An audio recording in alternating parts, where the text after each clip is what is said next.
Manchester, New Hampshire. AP, New Hampshire is not accustomed to playing the role of the undercard. But so far in the 2020 campaign, the first-in-the-nation primary state has been more of a destination for lower-tier Democratic presidential candidates than for three of its top contenders.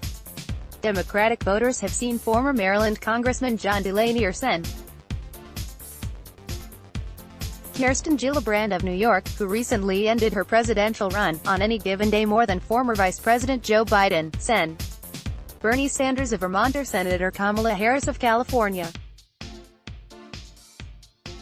That changes Saturday when the 2020 field descends on Manchester for the state Democratic Party's convention as the campaign enters a more intense phase, with several also-ran candidates needing moments that would elevate them. From my perspective, both Biden and Bernie are more counting on their name recognition than the retail politics that we're known for here in New Hampshire, said Sabina Chen, the chairwoman of the Pelham Democrats. She voted for Sanders in the 2016 primary but has not endorsed a candidate so far. While Sanders and Sen. Elizabeth Warren of Massachusetts each has a core of support in the state, Biden has stirred unease among some Democratic activists mindful of the challenge that defeating President Donald Trump poses. As Patricia Pustel, chairwoman of the Greater Ossipee Democrats, says, "It's time for new blood and new leadership. I think Biden's coming back to save us and he doesn't need to save us." Pustel said, "We have enough people that can do this job." The New Hampshire primary has a history of humbling frontrunners. Walter Mondale, Barack Obama and Hillary Clinton were each denied victory in the New Hampshire primary in the years they became the eventual Democratic nominee.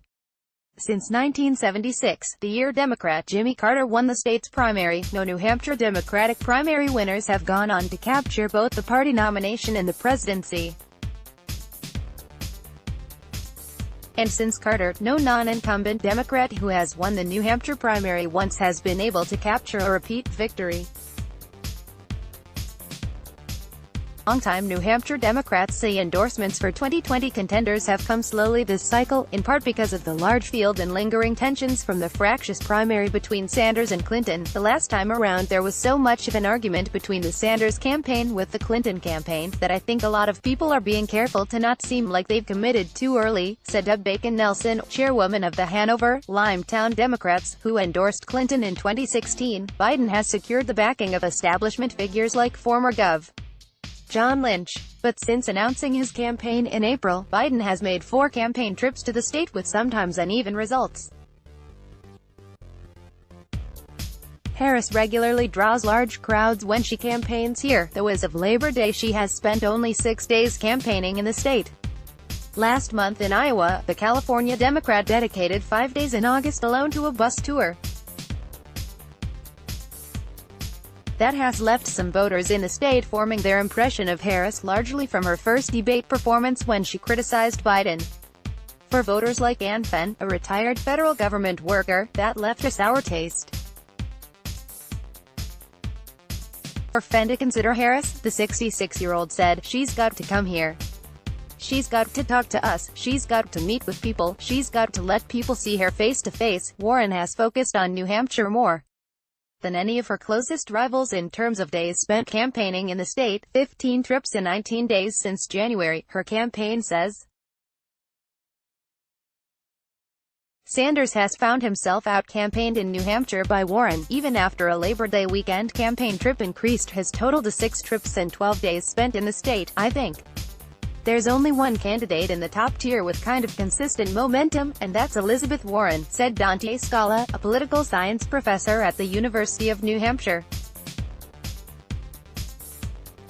Another key variable is whether a candidate from the second tier can make some noise in the state, Scala said. The amount of time, New Jersey Sen.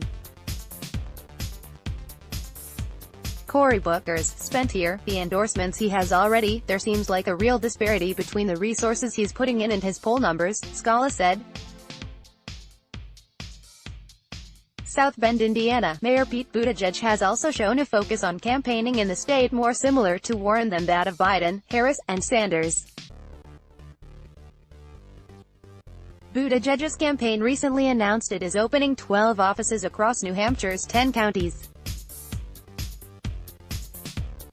Biden has praised New Hampshire lavishly in his visits since announcing his presidential run, though his events have been marked by a series of miscues, most recently when he went off script during an event in Hanover in August by raising the question of what might have happened in America if Obama had been assassinated during his presidential campaign in 2008. Still, he has a solid base of support. He is the best candidate to beat Trump.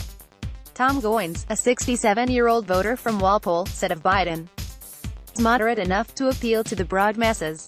I think some of the other candidates have great ideas, but I think they're a little bit too polarizing. Let's block ads."